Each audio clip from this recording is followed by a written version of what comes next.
Many congratulations. You've obviously kept your standards very high in difficult times. Well, they are difficult times, and I think everyone across the regional press, whether that's sport or news or anything else, has kept the standards remarkably high.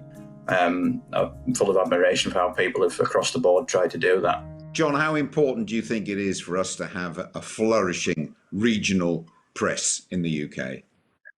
I think it's absolutely vital. There's so much essential work out there of holding local institutions to account, local football clubs to account, being the independent eye and the voice for people that I think you only get on that local, regional level, that level of scrutiny. I think we're so much weaker without that.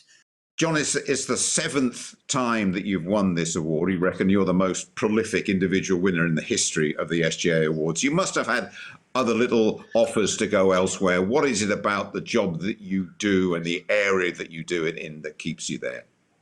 Well, I love living here. I love working here. I love reporting and writing about the football team that I love, and the sporting community that I've grown up in. And that really does mean a lot to me. I'm very grateful and fortunate to be able to do that.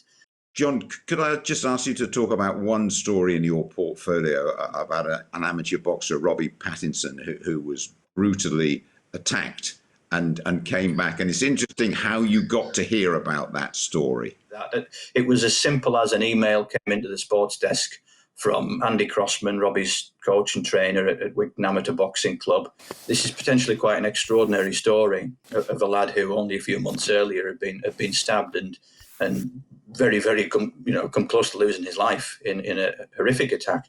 An incredible story, really. Andy's come to me with a picture on his phone of the X-ray of the knife that the attacker had stabbed Robbie in the head with, and how close it came. A millimetre more, and he would have been dead. Absolutely extraordinary. Andy said Robbie's one of the toughest lads I know, and that can sound like a cliche at times, but in this case, there can't be any disputing it. Incredible story, and just full of admiration for both those guys in how they told it and just ultimately what they went through.